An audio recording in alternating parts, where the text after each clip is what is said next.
तो देखो हमने क्या किया था यहाँ पे, ये जो फाइनेंशियल अकाउंटिंग है, इस फाइनेंशियल अकाउंटिंग में सब मॉडल्स कौन से होते हैं ये हमने देखा था। कौन कौन से होते हैं सब मॉडल्स? Yes, okay. और सीओ में क्या क्या होता है? Cost centre, cost statement, internal order, profit centre, profit costing and profit. Okay, right. तो ये सभी सब मॉडल्स होते हैं फाइनेंशियल अकाउंटिंग एंड कंट्रोलिंग में। इसके बाद क्या देखा था हमने, एसएपी के जो वर्जन्स होते हैं, जैसे R1, right, R1, R2, R3, ये सभी हमने देखा था। इसके बाद क्या देखा था हमने? ECC हमने देखा था। ECC का फुल फॉर्म क्या है यहाँ पे? ये ECC मतलब क्या है? Enterprise resource, sorry, central component. ECC मतलब क्या है? ये enterprise central component. Okay, yes, okay. तो इस ECC के सीरीज में लास्ट वर्जन कौन सा था? ECC 6.0, 6.0 ये लास्ट अपडेट था। और ये कब आया था? इसमें इनहांसमेंट पैकेजेस भी आए थे कुछ, मतलब इनहांसमेंट पैकेजेस कौन से आए थे? EHP1 to EHP7। और ये जो लास्ट इनहांसमेंट पैकेज यहाँ पे ये अपडेट हुआ था, तो ये कब हुआ था? 2009 में। इसके बाद क्या हुआ था? मार्केट में एसएपी ने हाना लॉन्च किया था। ये हाना क्या है फिर? डेटाबेस। हाना क्या है? डेटाबेस। सिर्फ हाना, एस फॉर हाना और हाना ये दोनों डिफरेंट है। हाना मतलब क्या है यहाँ पे फिर? डेटाबेस। ये क्या है? डेटाबेस है। ओके, ये क्या है? ये डेटाबेस है। किस लिए यूज किया जाता है ये? डेटा स्टोर करने के लिए। ओके, और ये कब लॉन्च हुआ था? यस, 2010 में ये लॉन्च हुआ था। इसके बाद जो एसएपी ने क्या किया था? S4 हाना लॉन्च किया। ओके, और ये जो हाना है, हाना का क्या फुल फॉर्म है? High analytics. ओके, हाना मींस क्या है? High analytics. उसके बाद एसएपी ने 2015 में क्या किया फिर एसएपी ने? S4 हाना, यस, ये S4 हाना लॉन्च किया। और S4 हाना का मीनिंग क्या है फिर यहाँ पे? Business sweet 4th generation high analytics. Okay, S4 हाना का फुल फॉर्म क्या है? Business sweet 4th generation high analytics. याद रहेगा? ओके, तो इस यहाँ तक हमने सभी देखा था। और इसके अलावा क्या देखा था? और यही तक हुआ था लास्ट। ओके, बताया था मैंने कुछ नेक्स्ट क्या देखने वाले। यस, ECC और S4 हाना में डिफरेंस वो देखना था, राइट। ओके, तो फर्स्ट देखो ECC, राइट, यहाँ पे ECC हम लेते हैं और यहाँ पे S4 हाना। क्या डिफरेंस होगा इन दोनों में? सर S4 हाना तो business sweet 4th generation high analytics.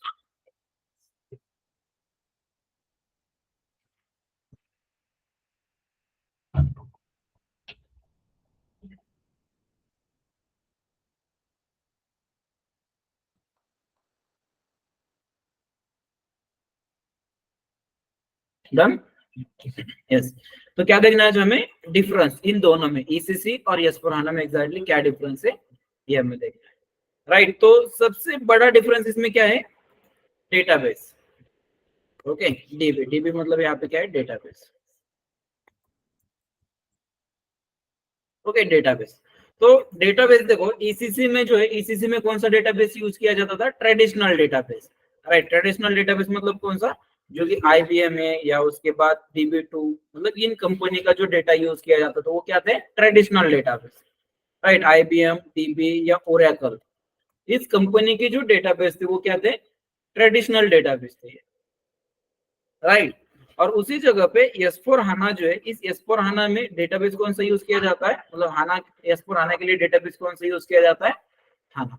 Okay, ये हाना क्या है? ये डेटाबेस है जो कि एसएपी ने लॉन्च किया था 2010 में। Okay, right.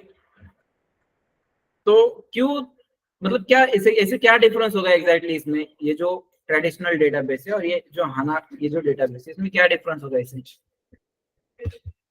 ओके, और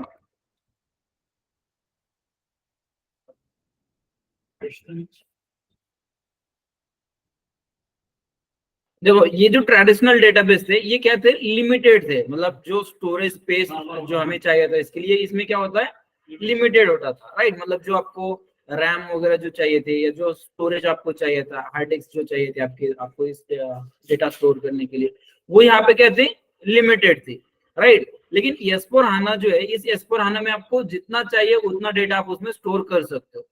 सिर्फ आपको क्या करना पड़ेगा, जितना स्टोरेज आप यूज कर रहे हो उतने स्टोरेज के लिए आपको उसे पे करना पड़ेगा, राइट। और इसके अलावा जो फंक्शनैलिटी है या जो डेटा से आप क्या, अगर सपोज डेटा जो है, डेटा प्रोसेसिंग जो है, 99 का इधर क्या 99 रूल है उधर, इसके बाद इधर बढ़ाया ना कौन सा, आना आना तो समझा नहीं मैं क्या कह रहे थे आप। वाउचर पोस्टिंग है ना। वो एग्जाम्पल सिर्फ मैंने बताया था आपको, वो अलग था, वो टॉपिक ही अलग था 99, वो गैप एनालिसिस के लिए शायद मैंने बताया, राइट, ये अलग है, राइट। तो देखो आपको जो डेटा प्रोसेसिंग करनी पड़ती है इसमें, पहले देखो क्या होता था, जो भी एक कंपनी है, मान लो ये इस कंपनी का जो भी डेटाबेस है या जो भी डेटा है, फॉर एग्जांपल ये एक कंपनी यहाँ पे, इस कंपनी में जो भी डेटा है आपका, मतलब डेटा कौन सा, तो जो कस्टमर रिलेटेड डेटा है या वेंडर रिलेटेड, मटेरियल रिलेटेड जो भी डेटा है आपका, वो सभी डेटा कहाँ पे स्टोर किया जाता है, एक डेटाबेस में वो डेटा स्टोर किया जाता है,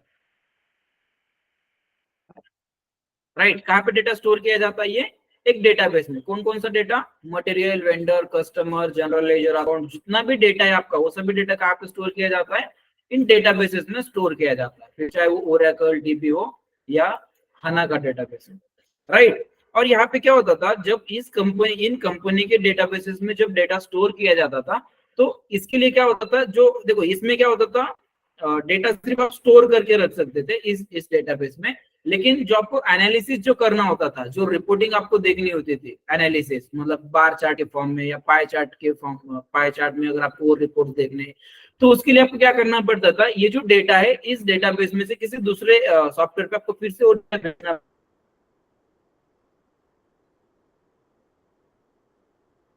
पड़ता था रिपोर्टिंग के लिए। मतलब देखो इसमें क्या होता था, ऑनलाइन ट्रांजेक्शन रिकॉर्डिंग था, सिर्फ ट्रांजेक्शन प्रोसेसिंग था इसमें, लेकिन हमें क्या है, ऑनलाइन ट्रांजेक्शन प्रोसेसिंग भी है और ऑनलाइन ट्रांजेक्शन रिकॉर्डिंग भी है, okay sorry, processing and analytics, इसमें दोनों भी है। पहले के ट्रेडिशनल डेटाबेस थे उसमें क्या करते थे, आप सिर्फ डेटा रिकॉर्ड कर सकते थे, और एनालिसिस जो आपको करनी थी तो ऑनलाइन एनालिसिस उसमें अवेलेबल नहीं था, मतलब लाइव एनालिसिस, जो डेटा आप रिकॉर्ड कर रहे हो उसी की जो एनालिसिस आपको करनी है वो ट्रेडिशनल डेटाबेस में अवेलेबल नहीं थी, राइट। और ये जो हाना डेटाबेस है, इस हाना डेटाबेस में क्या है, ऑनलाइन ट्रांजेक्शन प्रोसेसिंग भी अवेलेबल है और ऑनलाइन ट्रांजेक्शन एनालिटिक्स भी अवेलेबल है, ओके, क्लियर यहाँ तक। और इसके अलावा देखो जो स्पीड आपको चाहिए थी वो हाना के डेटाबेस में आपको मिलती है, राइट। क्योंकि ये देखो ये क्या है, ये ट्रेडिशनल डेटाबेस है और ये एक इन मेमोरी डेटाबेस है, ओके। इन मेमोरी डेटाबेस मतलब क्या, इसमें क्या किया जाता है एग्जैक्टली, तो जो भी डेटा है आपका वो रैम फॉर्मेट में, रैम जो होती है, रैम में इसका डेटा स्टोर किया जाता है, ओके। और रैम में डेटा स्टोर किया जाता है, इसीलिए ये जो डेटा होता है, इसमें जो डेटा आप स्टोर करते हो उसमें प्रोसेसिंग जो होती है आपको फास्ट मिलती है, ओके। तो ये एक बड़ा चेंज है ईसीसी और S/4HANA में। इसके अलावा सेकंड जो चेंज है, सेकंड चेंज है इसमें यूजर इंटरफेस में, ओके। सेकंड चेंज क्या है इसमें, यूजर इंटरफेस, ओके। यूआई मतलब क्या है यहाँ पे, ये यूजर इंटरफेस। तो ईसीसी जो है, इस ईसीसी के सॉफ्टवेयर में प्राइमरी यूजर इंटरफेस कौन सा था, जीयूआई, ओके। ईसीसी के लिए प्राइमरी यूजर इंटरफेस कौन सा था, जीयूआई। जीयूआई मतलब क्या होता है, यस,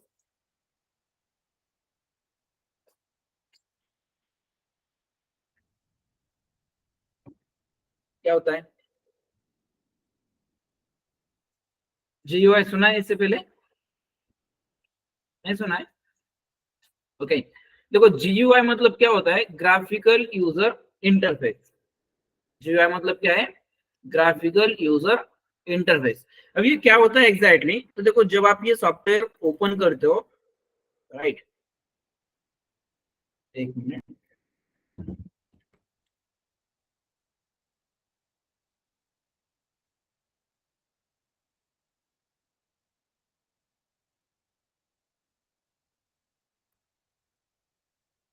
ओके, तो देखो सॉफ्टवेयर ओपन करने के बाद ये जो आपको अभी स्क्रीन दिख रही है इसे क्या कहा जाता है?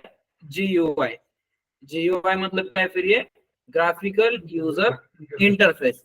इस GUI के थ्रू आप एसीपी का सॉफ्टवेयर यूज कर सकते हो, राइट। मतलब ईसीसी का जो वर्जन था, तो ईसीसी वर्जन में क्या था?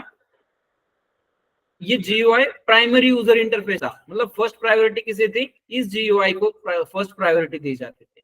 और ये मतलब इसी एक मतलब GUI के थ्रू जो है आप एसीपी का ईसीसी का वर्जन आप यूज कर सकते थे, राइट। लेकिन हाना में अगर आप देखोगे तो दो ऑप्शंस अवेलेबल है ये एसीपी का सॉफ्टवेयर करने के लिए। हाना इस वर्जन में आपके पास दो ऑप्शन अवेलेबल है, उसमें से प्राइमरी जो यूजर इंटरफेस है हाना में, प्राइमरी यूजर इंटरफेस जो वो क्या है? फ्यूरी। सुनाइए। Theory. यस, फ्यूरी ये क्या है? Primary user interface. एस4हाना जो है, एस4हाना में फ्यूरी ये प्राइमरी यूजर इंटरफेस है। और इस इंटरफेस में क्या होता है, या ये जो प्राइमरी यूजर इंटरफेस है फिर आपका फ्यूरी, तो इसमें क्या होते हैं? एप्स। क्या होता है इसमें?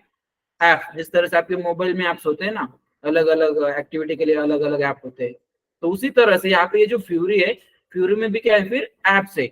और एक कंपनी के जो बिजनेस ट्रांजेक्शन आप रिकॉर्ड करते हो, तो वो सभी ट्रांजेक्शन रिकॉर्ड करने के लिए इस फ्यूरी में अलग अलग एप्स अवेलेबल है। जैसे मान लो आपको जनरल लेजर एंट्री करनी है, तो जनरल लेजर एंट्री करने के लिए एक सेपरेट ऐप रहेगा, ओके।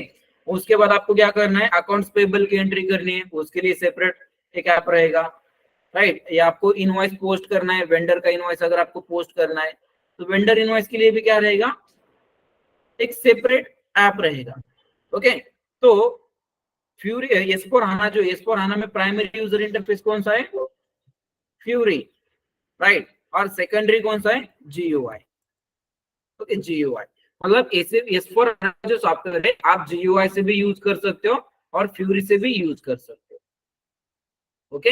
दोनों भी दिखाता मैं आपको कैसे यूज होता है।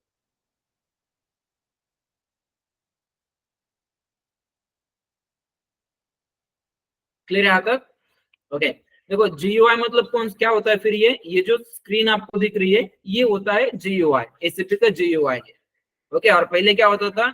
जब ये जो ईसीसी का सॉफ्टवेयर था, तो ये ईसीसी का सॉफ्टवेयर आप कब यूज कर सकते थे? अगर आपके पास ये एसीपी का सॉफ्टवेयर यहाँ पे आपके डेस्कटॉप पे इंस्टॉल है, तो ही आपको एसीपी का ईसीसी वर्जन आप यूज कर सकते थे, राइट। लेकिन ये जो एस4हाना है, एस4हाना आप विदाउट इस सॉफ्टवेयर के भी यूज कर सकते हो, ओके। और वो क्यों पॉसिबल हुआ यहाँ पे? क्योंकि यहाँ पे एसीपी ने क्या किया था? फ्यूरी ये एक लॉन्च लॉन्च पैड यहाँ पे दिया, ओके। ये क्या है? एक यूजर इंटरफेस है, और ये फ्यूरी को क्या कहा जाता है?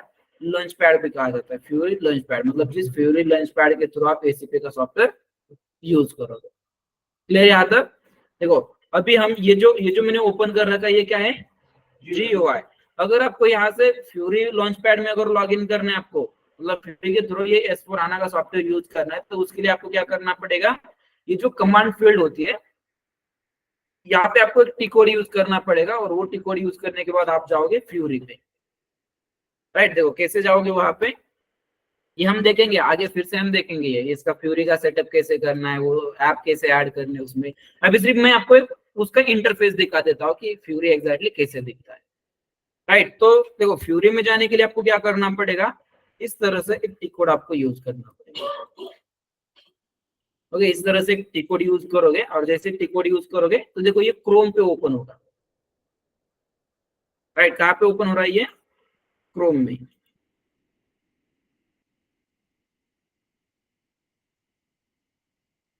ओके। देखो अभी ये क्या है आपका?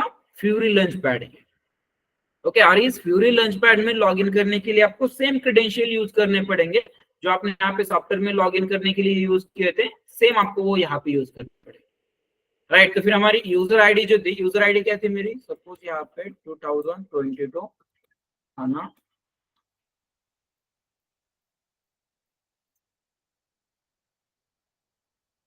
टू सेवन, ओके, 27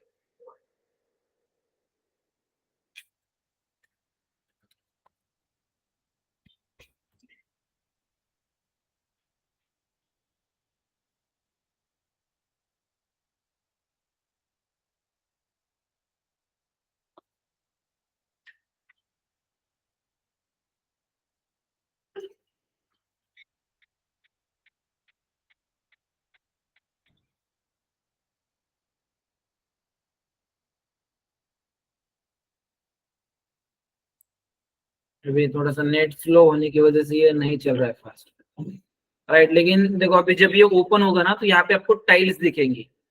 टाइल्स मतलब क्या, एक ऐसे बॉक्सेस दिखेंगे एप्स के, राइट। जिस तरह से आपको मोबाइल में दिखते हैं ना एप्स, उसी तरह से आपको यहाँ पे टाइल्स फॉर्मेट में, उसे टाइल्स कहा जाता है। यहाँ पे फ्यूरी में क्या कहा जाता है, उसे टाइल्स। मतलब यहाँ पे जो एप्स आपको दिखने वाले हैं उसे यहाँ पे टाइल्स कहा जाता है।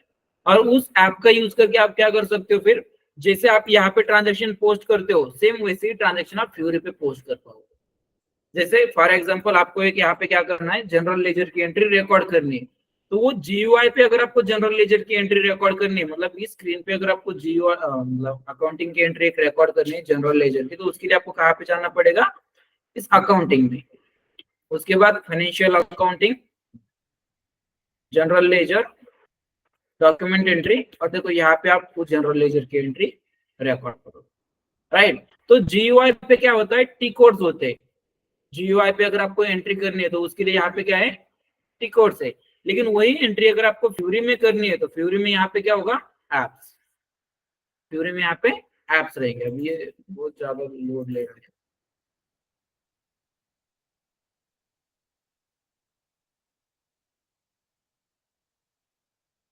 ठीक है, ये देखेंगे हम बाद में। ओके, अभी ये लोड नहीं हो रहा है, मैं दिखाऊंगा आपको बाद में ये।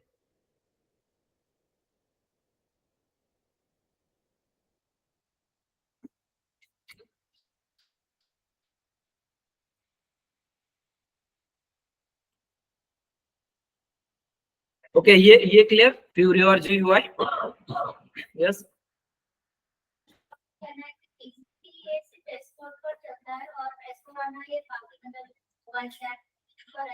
यस यस, वो देखने वाले हम। आप चला सकते हो, कौन कौन से डिवाइसेस पे चला सकते हो वो भी देखते हैं। यहाँ तक का क्लियर, फ्यूरी और जीयूआई का, राइट। देखो इसके बाद क्या होता है, यूज। ओके, ये जो सॉफ्टवेयर है ये आप कहाँ पे यूज कर सकते हो। तो देखो पहले क्या होता था, ये जो ईसीसी का जो सॉफ्टवेयर है ये आप कहाँ पे यूज कर सकते थे, सिर्फ लैपटॉप और डेस्कटॉप। ओके, लैपटॉप या डेस्कटॉप से आप पहले, मतलब ये ईसीसी का जो वर्जन है वो सिर्फ आप लैपटॉप या डेस्कटॉप पे यूज कर सकते थे। लेकिन ये जो S4HANA है, S4HANA आप मोबाइल में भी यूज कर सकते हो, राइट। मतलब इसके लिए एप्स होते हैं, तो उस एप्स की हेल्प से मोबाइल में भी आपको यूज कर सकते हो, राइट। इसके अलावा टैब जो होता है आपका टैबलेट, तो टैबलेट में भी यूज कर सकते हो। ओके, और इसके अलावा लैपटॉप और डेस्कटॉप पे तो कर ही सकते हो। ओके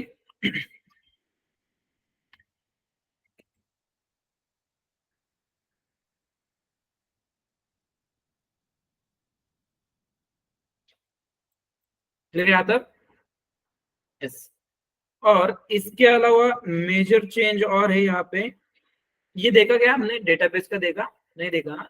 आपको कैसे पता चलेगा कि आप S4HANA सीख रहे हो सॉफ्टवेयर, कैसे पता चलेगा आपको, एसीसी सीख रहे हो या S4HANA सीख रहे हो, कैसे पता चलेगा।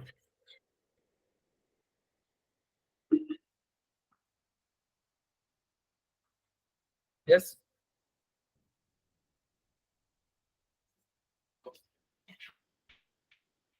कैसे चेक करोगे ये जो सीख रहे हैं। जीयू, हेलो सर, यस, जीयूआई की अगर जीयूआई है तो हम इसी से यूज कर रहे हैं, अगर फ्यूरी है तो हम S4HANA यूज कर रहे हैं।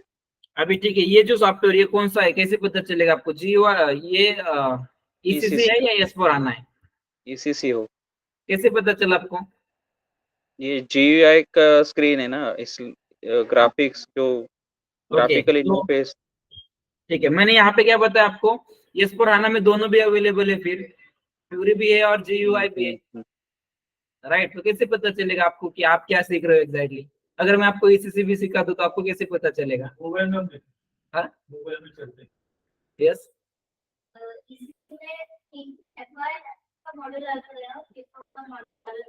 हाँ, कैसे पता चलेगा वो भी। लेकिन मोबाइल में आप यूज करोगे, लेकिन मोबाइल में भी ऐसे डायरेक्टली नहीं है यूज होगा। अगर ये जो लिंक है यहाँ पे, ये लिंक अगर आप मोबाइल में ओपन करोगे, देखो अभी यहाँ पे ये टाइल्स दिख रहे हैं आपको, एप्स दिख रहे हैं, राइट। तो ये लिंक अगर आप मोबाइल में डायरेक्टली सेंड करोगे तो वो नहीं दिखेगा आपको मोबाइल में डायरेक्टली, क्योंकि उसके लिए भी आपको कॉन्फ़िगरेशन करना होता है। जैसे यहाँ पे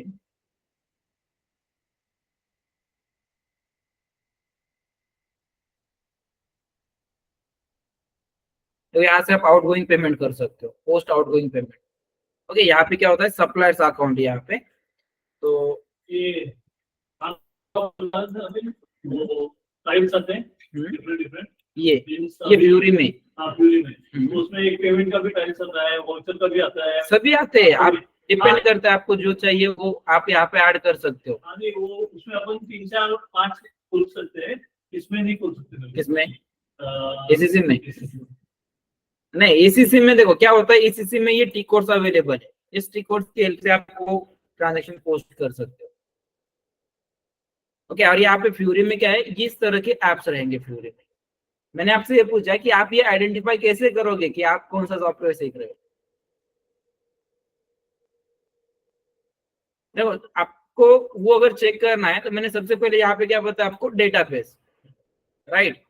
ये डेटाबेस अगर आप चेक करने जाओगे तो यहाँ पे आपको क्या होगा, दोनों भी दिखेगा आपको, मतलब वर्जन आप कौन सा यूज कर रहे हो। ओके, जैसे अभी हम वर्जन कौन सा यूज कर रहे हैं, ये S/4HANA जो है, S/4HANA का हम 2022 का वर्जन हम यूज कर रहे हैं, राइट। और इसमें क्या होता है, हर साल अपडेट्स आते हैं, वो भी बताता हूँ कब और कौन से किसके लिए कौन कौन से अपडेट आते हैं, राइट। लेकिन अभी आपको यहाँ पे क्या करना है, आपको ECC और S/4HANA ये अगर चेक करना है तो आपका क्या करोगे, उसका एक तो ऑपरेटिंग सिस्टम जो है, ऑपरेटिंग सिस्टम नहीं, डेटाबेस पहले तो चेक करोगे, राइट, डेटाबेस, और उसके बाद वहीं पे एक ऑप्शन होता है वर्जन्स के लिए, या आप कौन सा प्रोडक्ट यूज कर रहे हैं उसके लिए एक ऑप्शन होता है, राइट। क्योंकि देखो ऐसे आइडेंटिफाई करना तो इतना मतलब आसान नहीं है, पॉसिबल नहीं है, क्योंकि देखो यहाँ पे ये जो स्क्रीन आपको दिख रही है ना, ये सेम स्क्रीन आपको ECC में भी दिखेगी, क्योंकि ये जो S/4HANA का सॉफ्टवेयर है, S/4HANA आप फ्यूरी के थ्रू यूज कर सकते हो और GUI के थ्रू भी कर सकते हो। इसीलिए यहाँ पे देखो ECC में भी GUI है, S/4HANA में भी GUI है, राइट। लेकिन अगर आपको वर्जन चेक करना है आप एग्जैक्टली कौन सा यूज कर रहे हो, तो उसके लिए क्या कर सकते हो आप, सिस्टम स्टेटस, और देखो सिस्टम स्टेटस के बाद आपको यहाँ पे डिटेल्स दिखेगी, राइट। तो स्क्रॉल करोगे तो देखो यहाँ पे देखेगा आपको डेटाबेस सिस्टम SDB। SDB मतलब क्या है, यहाँ पे SDB मतलब यस नहीं, SDB मतलब क्या है, यहाँ पे ये HANA डेटाबेस। ओके, ये मतलब ये सॉफ्टवेयर का जो डेटा आप स्टोर कर रहे हो वो किस डेटाबेस में स्टोर कर रहे हो आप, HANA के डेटाबेस में आप स्टोर कर रहे हो। ओके, यही अगर आप ECC में चेक करोगे ना तो ECC में आपको दिखेगा यहाँ पे ओरेकल। ओके, ओरेकल दिखेगा यहाँ पे ECC में, या इसके अलावा देखो यहाँ पे एक ऑप्शन दिखेगा प्रोडक्ट वर्जन, देख रहे हैं। तो प्रोडक्ट वर्जन में अगर आप यहाँ पे जाते हो तो यहाँ पे उस प्रोडक्ट की सभी डिटेल्स आपको दिखेगी, राइट। यहाँ पे प्रोडक्ट वर्जन पे क्लिक करने के बाद इंस्टॉल प्रोडक्ट वर्जन पे अगर आप जाओगे तो देखो ये सभी प्रोडक्ट इसमें इंस्टॉल कर रखे हैं, राइट। मतलब देखो यहाँ पे हम कौन सा यूज कर रहे हैं, S/4HANA ऑन प्रीमाइसेस, दो होते हैं इसमें भी, ऑन प्रीमाइसेस और cloud, on premises and cloud दो होते हैं।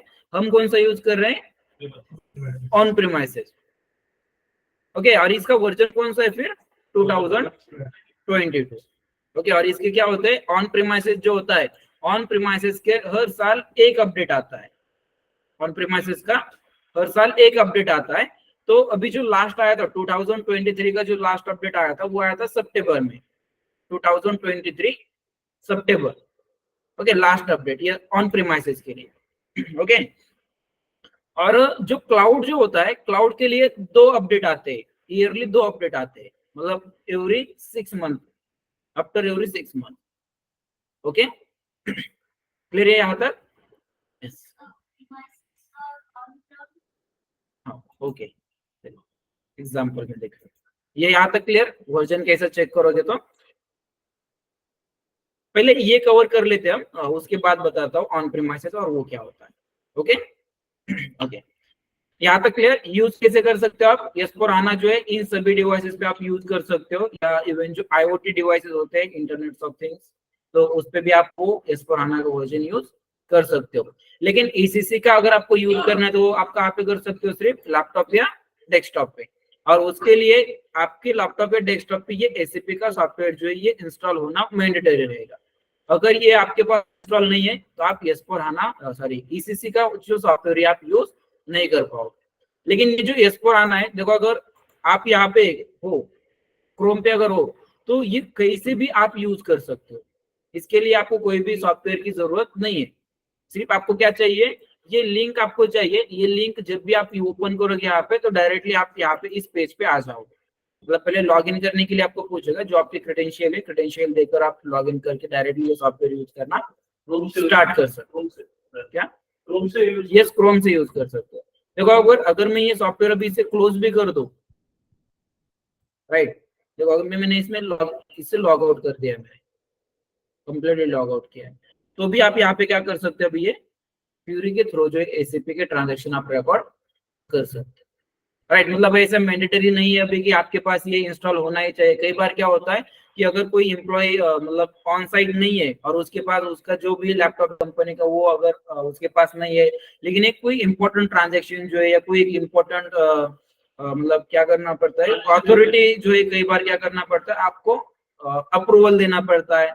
तो ऐसे कंडीशन में क्या होता है, अगर उसके पास वो डिवाइस नहीं है, उसका लैपटॉप या डेस्कटॉप नहीं है, तो उस कंडीशन में वो अप्रूवल दे सकता है क्या? नहीं।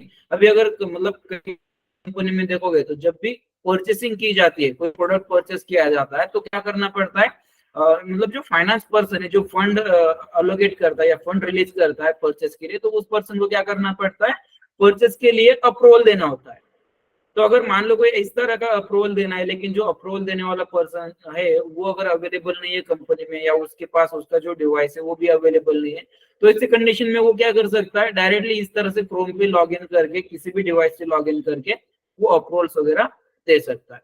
मतलब एसीपी ने यहाँ पे क्या किया, फ्लेक्सिबिलिटी लाई यहाँ पे। ओके, पहले ईसीसी में क्या होता था, आपको वो डिवाइसेस मैंडेटरी होने ही चाहिए, मतलब आपके पास अगर है तो ही यूज कर सकते हो। क्लियर यहाँ तक? ओके, और इसके बाद एक और इंपॉर्टेंट चेंज यहाँ पे मटेरियल लेजर का। ओके, मटेरियल लेजर, तो मटेरियल लेजर जो है यहाँ पे क्या था, ऑप्शनल। ओके, मटेरियल लेजर यहाँ पे ऑप्शनल था ईसीसी में, लेकिन S/4HANA में जो S/4HANA में इसे मैंडेटरी कर दिया। ओके, S/4HANA में क्या उसे मैंडेटरी करता है। क्या होता है मटेरियल लेजर? लेजर मतलब क्या होता है? अकाउंट की पोस्टिंग करते हैं, वो उसमें सब रिकॉर्डिंग हो सकता है, debit credit side both side. Yes, तो देखो पहले ईसीसी में क्या होता था, मटेरियल लेजर जो ये ऑप्शनल था, मतलब आप वो यूज करना है या नहीं करना है तो भी ठीक है, मतलब डिपेंड करता था कंपनी पे। लेकिन S/4HANA में क्या कर दिया, इसे मैंडेटरी किया है। और ये एक लेजर यहाँ पे मटेरियल लेजर मैंडेटरी करने की वजह से बहुत सारे चेंजेस हुए। राइट, जैसे इसमें क्या होता था, पहले मूविंग प्राइस होती थी, उसके बाद स्टैंडर्ड प्राइस होती थी परचेस करते समय। ओके, और उसकी अभी बहुत बड़ी कंसेप्ट है, कभी हम उसमें नहीं जाएंगे। राइट, लेकिन याद रखना मटेरियल लेजर जो है ये क्या हुआ था, पहले ईसीसी में ऑप्शनल था, S/4HANA में उसे मैंडेटरी किया है। इसके अलावा नेक्स्ट चेंज है इसमें कस्टमर वेंडर। ओके, कस्टमर और वेंडर का, तो पहले ईसीसी में क्या होता था, कस्टमर और वेंडर ये सेपरेटली क्रिएट किए जाते थे। ओके, वेंडर और कस्टमर जो है सेपरेटली क्रिएट किए जाते थे, और S/4HANA में क्या किया जाता है, इसे as a business partner create किया जाता है। S/4HANA में क्या किया जाता है, इसे जो दोनों है कस्टमर और वेंडर, इन्हें क्या किया जाता है, एज अ बिजनेस पार्टनर पहले क्रिएट किया जाता है, उसके बाद उसके रोल मेंटेन किए जाते हैं वेंडर एंड कस्टमर। क्योंकि देखो ये क्या होता है एग्जैक्टली, पहले जब ईसीसी में इसे मेंटेन किया जाता था तो क्या किया जाता था, सेपरेट सेपरेट मेंटेन किया जाता था। जैसे कि क्या होता है, जैसे मान लो ये आपकी कंपनी यहाँ पे, ओके, और ये एक सामने वाली कंपनी यहाँ पे, राइट। तो अगर मान लो कंपनी के साथ कोई बिजनेस करना है, राइट, इस कंपनी के साथ आपको बिजनेस करना है, मतलब इस कंपनी से कुछ चीजें आपको परचेस करनी है और सेम कंपनी को आपको कुछ चीजें सेल करनी है। तो ऐसे कंडीशन में देखो क्या होता था, अगर आपको इस कंपनी से कोई प्रोडक्ट परचेस करना है तो इस कंपनी को आपको एज अ वेंडर क्रिएट करना पड़ता था ईसीसी में, राइट। मतलब भी डिटेल्स, मतलब कंपनी नेम क्या है, एड्रेस क्या है, कॉन्टैक्ट डिटेल्स उनकी क्या है, वो सभी चीजें जो आपको यहाँ पे वेंडर के लिए सेपरेट मेंटेन करनी पड़ती थी और कस्टमर के लिए भी सेपरेट मेंटेन करनी पड़ती थी। कस्टमर के लिए मतलब क्या, देखो सबसे पहले तो आप इनसे कुछ मटेरियल परचेस कर रहे हो तो इसे आप मेंटेन करोगे as a vendor, right. Same अभी आपको क्या करना है, इसी कंपनी को, कंपनी सेम है, राइट, सेम कंपनी को आपको कोई प्रोडक्ट सेल करना है तो उस समय आपको क्या करना पड़ता था, कंपनी तो सेम है, पहले आपने इसे एज अ वेंडर क्रिएट किया था, लेकिन अगर अभी मटेरियल सेल करना है तो उसे आपको क्रिएट करना पड़ेगा एज अ कस्टमर। और इससे क्या होता था, डुप्लीकेट डेटा जो है आपका वो जनरेट होता था, और जो डेटाबेस में आपको स्पेस चाहिए था वो भी यहाँ पे ज्यादा लगता था। या इसके अलावा ऐसे बहुत सारे टेबल्स जो थे, मतलब रिपीट एक ही डेटा रिपीटेड टेबल में, मल्टीपल टेबल्स में डेटा स्टोर किया जाता था। जैसे अभी इस कंपनी का जनरल डेटा अगर आप देखोगे तो वेंडर के लिए भी जनरल डेटा सेम ही रहेगा, कंपनी नेम, उसके बाद एड्रेस, मोबाइल नंबर, ये सेम ही रहेगा जब आप इसे एज अ वेंडर क्रिएट करोगे तो। और एज अ कस्टमर क्रिएट करोगे तो भी ये डिटेल्स सेम ही रहने वाली है, चेंज हो गया कंपनी का नहीं होगा, राइट, सेम ही रहेगा, राइट। तो यहाँ पे इसी में क्या होता था, आपका डेटा जो ये रिपीटेटिव डेटा आपका जनरेट होता था, डुप्लीकेट डेटा जनरेट होता था। क्यों डुप्लीकेट डेटा जनरेट होता था, क्योंकि यहाँ पे आपको कस्टमर और वेंडर सेपरेट क्रिएट करने पड़ते थे। लेकिन उसी जगह पे S/4HANA में क्या कर दिया, एक कंसेप्ट इंट्रोड्यूस किया यहाँ पे बिजनेस पार्टनर की। ओके, बिजनेस पार्टनर की जब कंसेप्ट यहाँ पे इंट्रोड्यूस किए तो इससे क्या होने लगा था, ये जो कंपनी है इस कंपनी को पहले आप as a business partner create करोगे। मतलब क्या होगा, जैसे एक मान लो यहाँ पे एक कंपनी है, ओके फॉर एग्जांपल ये एक कंपनी है, सपोज जियो कंपनी मान लो ये, और इससे आप कंपनी को क्या करना है, कोई सर्विसेज आपको परचेस करनी है। तो इस कंपनी को आप क्या करोगे, पहले एज अ बिजनेस पार्टनर आप क्रिएट करोगे। बिजनेस पार्टनर में क्या करोगे, फिर उसकी जो भी जनरल इंफॉर्मेशन है, जैसे कंपनी का name, address, contact details, bank details, okay, ये आप जब बैंक डिटेल्स नहीं रहेगी, जनरल इंफॉर्मेशन जो है नेम, एड्रेस वगैरह, वो आप कहाँ पे मेंटेन करोगे, बिजनेस पार्टनर में। उसके बाद अगर आपको इस कंपनी के साथ बिजनेस करना है, मतलब कोई मटेरियल परचेस करना है, तो उसका रोल मेंटेन करोगे एज अ वेंडर, ओके।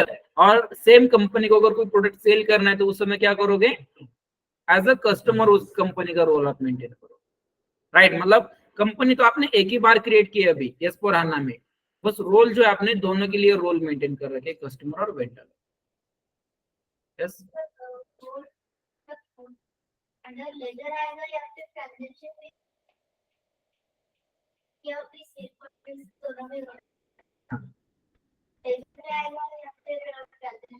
देखो क्या होता है, आपको दो लेजर लगेंगे यहाँ पे। मतलब अभी आपको क्या क्या करना है, कस्टमर का भी ट्रांजैक्शन आपको सेपरेट रिकॉर्ड करना है और वेंडर का ट्रांजैक्शन आपको सेपरेट रिकॉर्ड करना पड़ेगा। तो इसके लिए क्या होता है, ये कस्टमर और वेंडर नंबर जो होते हैं ये सब लेजर होते हैं। ये क्या होता है, सब लेजर। ये हम डिटेल में पढ़ेंगे जब हम ये टॉपिक स्टार्ट करेंगे बिजनेस पार्टनर का, तो उसमें हम डिटेल में देखेंगे कि लेजर क्या होता है, सब लेजर क्या होता है, रिकंसिलिएशन लेजर क्या होता है, वो डिटेल में हम देखेंगे। अभी के लिए बस इतना याद रखना है, हम यहाँ पे क्या दे रहे थे, डिफरेंसेस, दोनों में डिफरेंसेस क्या है, ECC और S/4HANA में, राइट, ठीक है। यस, क्या उसके लिए टी कोड रहेगा कुछ? हाँ, यही टी कोड यूज किया जाता है। अगर ये बिजनेस पार्टनर आपको क्रिएट करना है तो यही टी कोड यूज किया जाता है।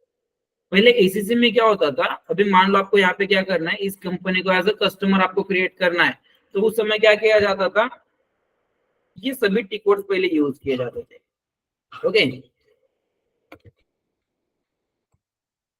FD01 ये कस्टमर क्रिएट करने के लिए यूज किया जाता था, सिर्फ फाइनेंस के लिए, ओके। इसके बाद FD02 ये कस्टमर चेंज के लिए, FD03 ये होता था कस्टमर डिस्प्ले करने के लिए, क्या इसके अलावा FD06 ये होता है कस्टमर डिलीशन के लिए, मार्क करने के लिए, मतलब एक तरह से डिलीट करने के लिए, राइट।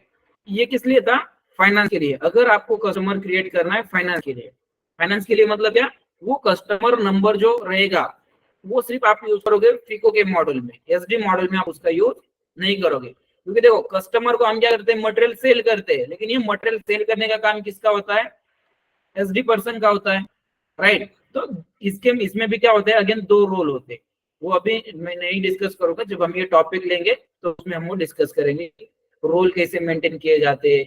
ओके, फाइनेंस वेंडर क्या होता है, या सेल्स वेंडर क्या होता है, परचेस वेंडर क्या होता है, या फाइनेंस वेंडर क्या होता है। रिकॉर्ड भी बताएंगे। टिकट देखो, अभी वही बता रहा हूँ मैं।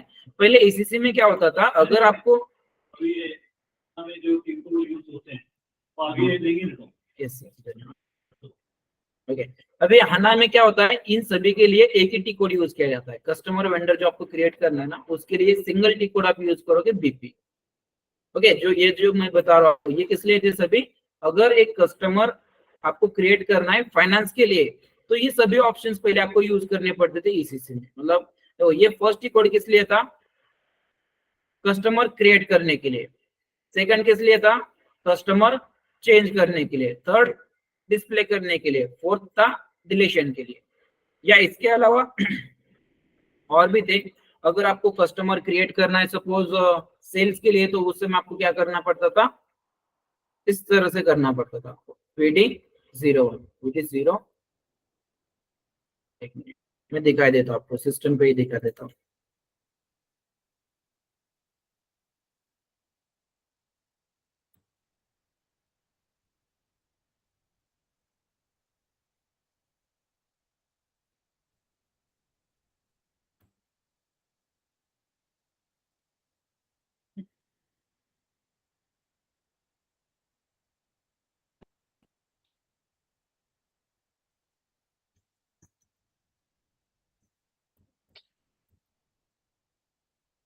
देखो, ये सभी टिकोड्स पहले यूज किए जाते थे ईसीसी में।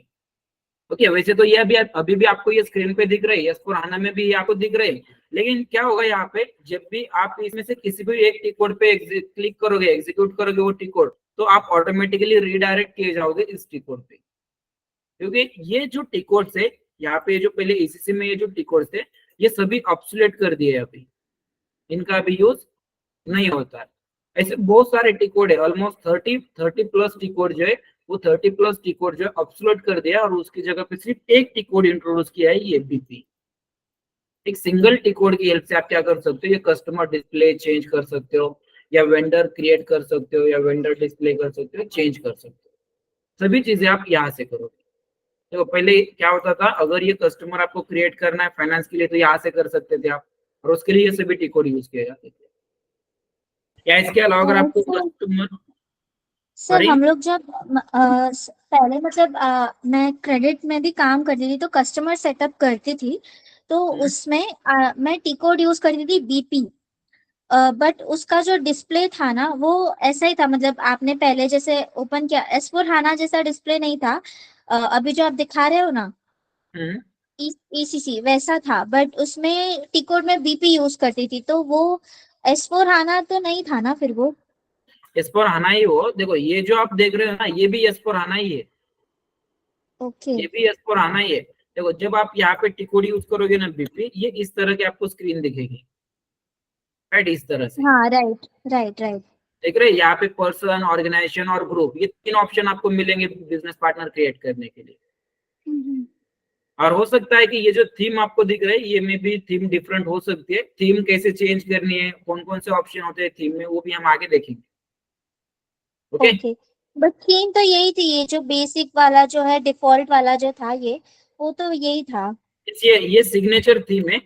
अगर थीम हाँ, चेंज करनी है आपको, तो वो भी कर सकते हैं। इसका तो इंट्रोडक्शन अभी वहां पे तक S/4HANA का जो आपने ब्राउजर में जो ओपन किया है उसमें तो फिर से भी है ना थीम ही चेंज है ना। वो फ्यूरी है, ये फ्यूरी है। तो मैंने वही बताया आपको स्टार्टिंग में कि S/4HANA जो है, ये दोनों से आप यूज कर सकते हो, GUI या फ्यूरी, जो आपको बेटर लगे वो आप यूज कर सकते हो। Okay okay. यस, देखो, S/4HANA में जो बिजनेस पार्टनर की कंसेप्ट जो उन्होंने इंट्रोड्यूस की, उसका बेनिफिट क्या हुआ, तो ये जो अलग अलग जगह से आपको क्रिएट करने पड़ते थे, जैसे अभी मान लो आपको मटेरियल मैनेजमेंट के लिए या परचेसिंग के लिए अगर वेंडर क्रिएट करना है, तो वो आपको यहाँ से क्रिएट करना पड़ता है यहाँ पे। और इसके लिए भी फिर अलग अलग टी कोड थी इस तरह से। देखो, ये जो दिख रहा है आपको, MK01 MK02, ये सभी टी कोड्स आपको पहले यूज करने पड़ते थे ईसीसी में, राइट। या इसके अलावा अगर आपको सेंट्रली क्रिएट करना है, मतलब परचेस के लिए और फाइनेंस के लिए भी क्रिएट करना है, तो ये टी कोड आपको यूज करने पड़ते थे। या अगर ये वेंडर जो है, अगर आपको सिर्फ फाइनेंस के लिए क्रिएट करना है तो उसके लिए आपको क्या करना पड़ता था, इसमें FK01 यूज करना पड़ता।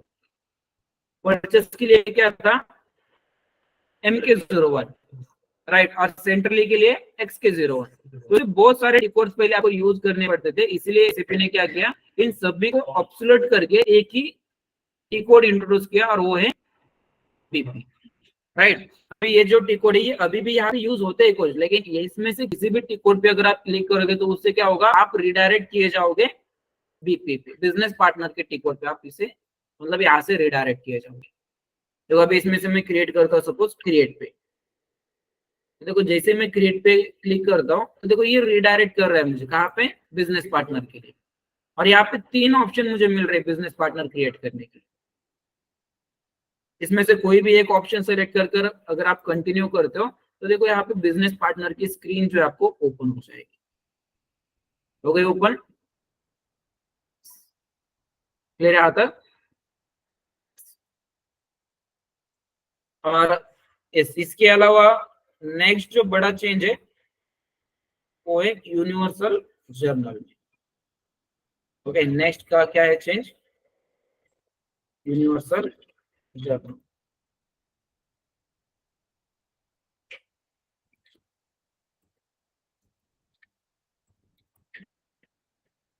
Okay, universal journal. तो देखो पहले क्या होता था, जैसे इसके अलावा हमने वो भी देखा है फाइनेंस और फिको का जो देखा हमने, पहले क्या होता था, फाइनेंशियल अकाउंटिंग एंड कंट्रोलिंग, वो दोनों क्या थे, सेपरेट थे ईसीसी में। Okay, financial accounting and controlling दोनों सेपरेट थे, लेकिन S/4HANA में क्या कर दिया उन्होंने, मर्ज कर दिया। और वो जो मर्ज कर दिया तो वो हम ऐसे क्यों करते हैं, मर्ज कर दिया, देखो तो इन कर रहा है 7 बजे।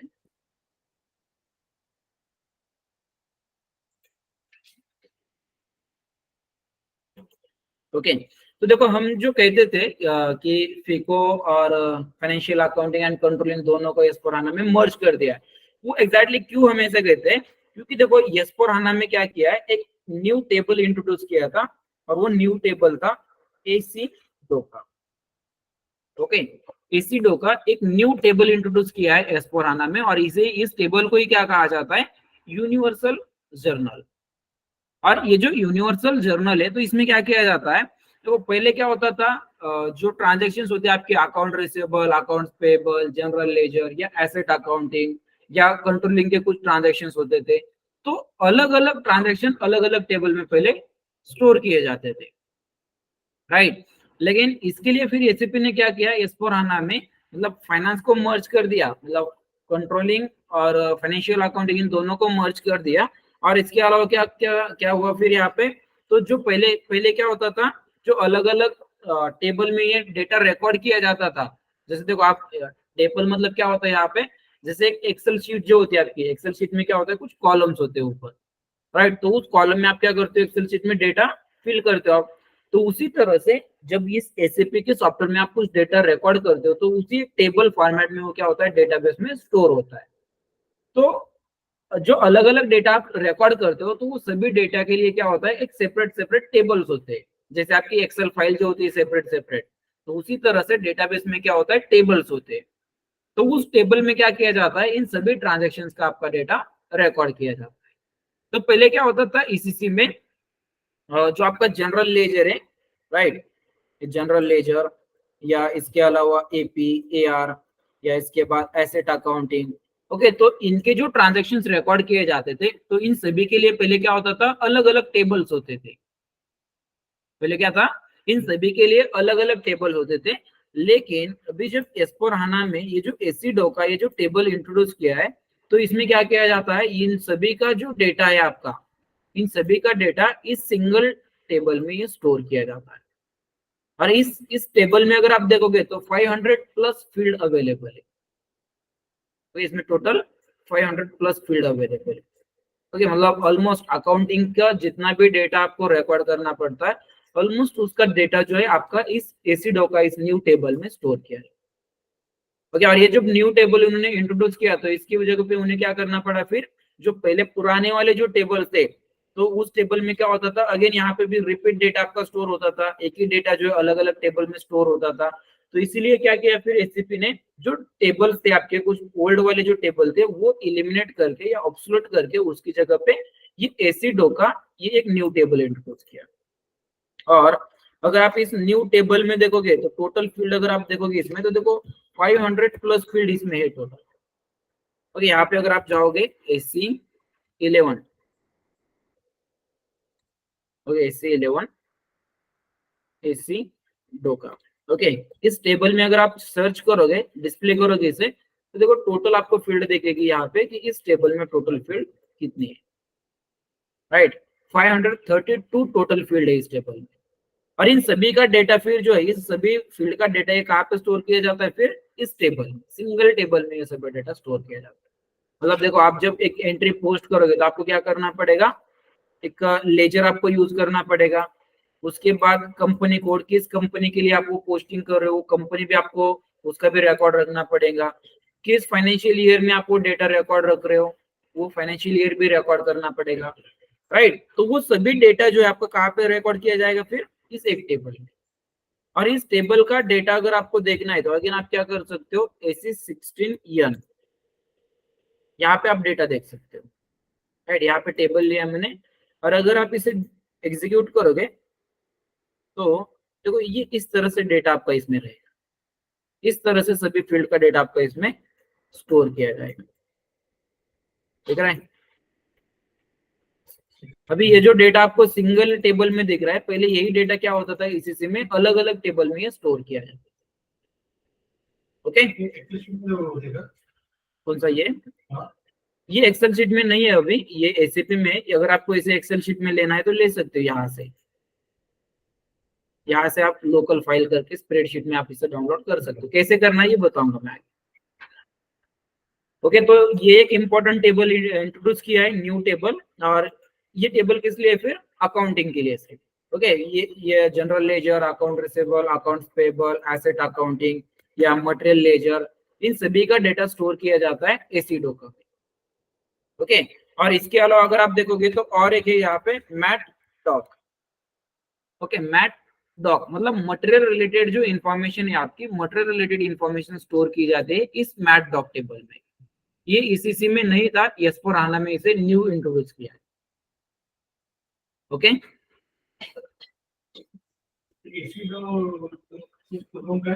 इसका कहाँ पे इसी उसका एसिडो का, उसका ऐसा फुल फॉर्म नहीं है, कुछ टेबल नेम है वो, से कोई भी टेबल नेम हो सकता है ऐसे। उसमें ये जो लिखा है ना GL APAR वो सब उसमें आ जाता है। किसमें? नहीं नहीं नहीं नहीं, इसका जो डेटा है अभी, इसका पहले डेटा अलग अलग टेबल में होता था। वो एक साथ होता है ना। हाँ, अभी क्या होने लगा है, इसका डेटा, ये सभी का डेटा जो है ये स्टोर किया जाता है आपका इस टेबल में, इसी डोका के टेबल। और इसका ऐसे कोई फुल फॉर्म नहीं है। यस,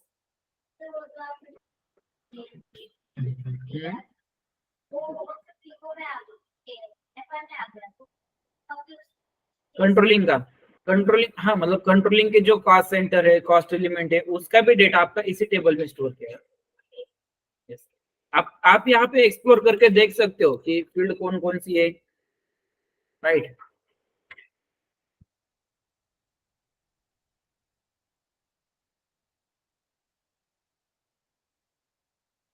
तो यहाँ पे सभी फील्ड्स आपको दिखेंगी कि इस टेबल में जितनी भी फील्ड्स है वो सभी आपको यहाँ पे दिखेगी। आप एक्सप्लोर करके बाद में देख सकते हो कि कौन कौन सी फील्ड इसमें अवेलेबल है, राइट।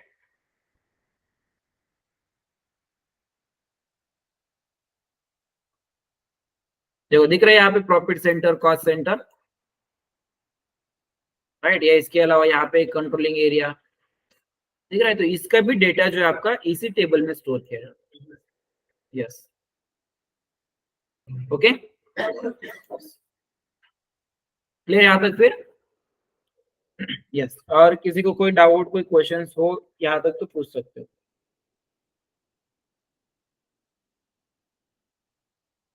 नहीं है कोई डाउट?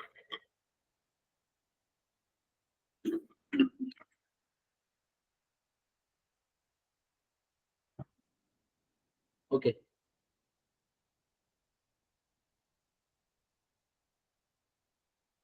यस सर, देहिया राहुल, आपको कोई डाउट? पूजा, मनीषा, नो सर।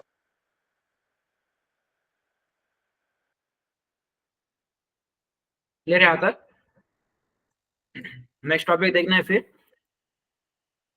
यस ये क्या देखा अभी हमने? डिफरेंस ईसीसी एंड एस्पोराना, ये मेजर डिफरेंसेस थे। इसके अलावा जो माइनर डिफरेंस है, जैसे जैसे हम आगे जाएंगे वैसे मैं बताऊंगा आपको कि पहले ईसीसी में क्या था और हाना में क्या है। ओके, जो मेजर डिफरेंसेस थे वो ऑलमोस्ट हमने कवर कर लिए। इसके अलावा माइनर डिफरेंसेस जो है फिर जैसे आगे कंटिन्यू करेंगे तो बताओ। ओके ठीक है, नेक्स्ट पॉइंट देखना है फिर। क्या देखना है नेक्स्ट? क्या देखना है?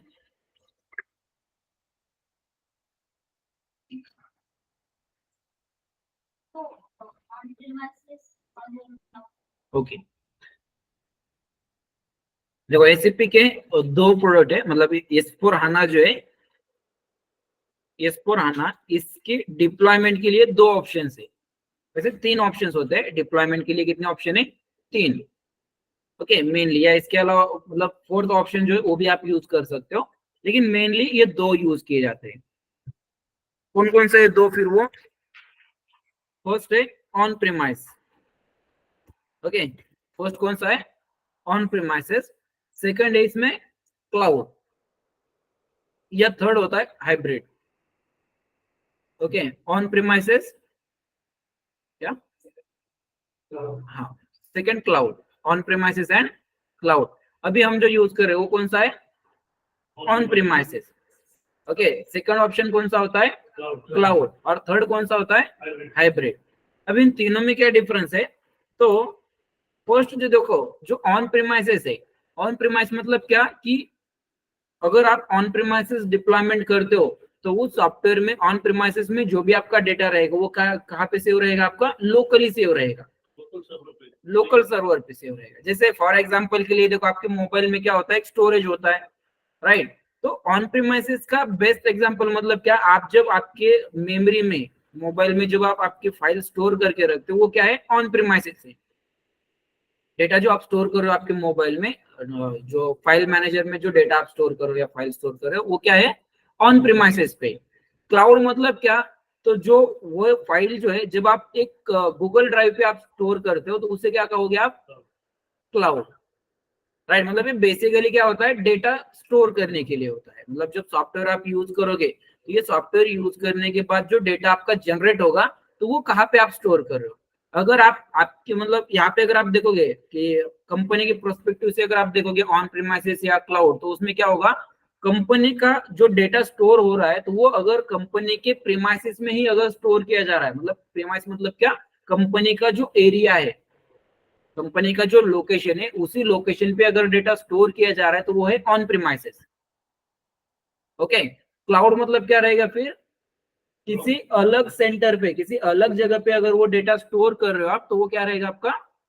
On premise, sorry cloud. Okay, cloud मतलब क्या कि कंपनी के बाहर कहीं पे मतलब किसी डेटा सेंटर में आप वो डेटा अगर स्टोर करो तो उसे आप कहोगे क्लाउड, राइट? और हाइब्रिड मतलब क्या होता है कि कुछ डेटा आप स्टोर करोगे ऑन प्रीमाइसेस में और कुछ डेटा आप स्टोर करोगे क्लाउड में। मतलब दोनों का जो मिक्सचर होता है उसे क्या कहा जाता है? हाइब्रिड। ओके, और ये जो ऑन प्रीमाइस होता है, फिर ऑन प्रीमाइस में क्या होता है? ईयरली एक अपडेट आता है। ऑन प्रीमाइसेस के लिए ईयरली एक अपडेट आता है। और जो क्लाउड है, क्लाउड के लिए क्या होता है? दो अपडेट्स आते हैं। ओके, दो अपडेट कब आते हैं? After 6 month. और एक मतलब 6 मंथ के बाद एक अपडेट उसे आता है। क्लियर? और कोई डाउट, कोई क्वेश्चंस इसके अलावा? यस,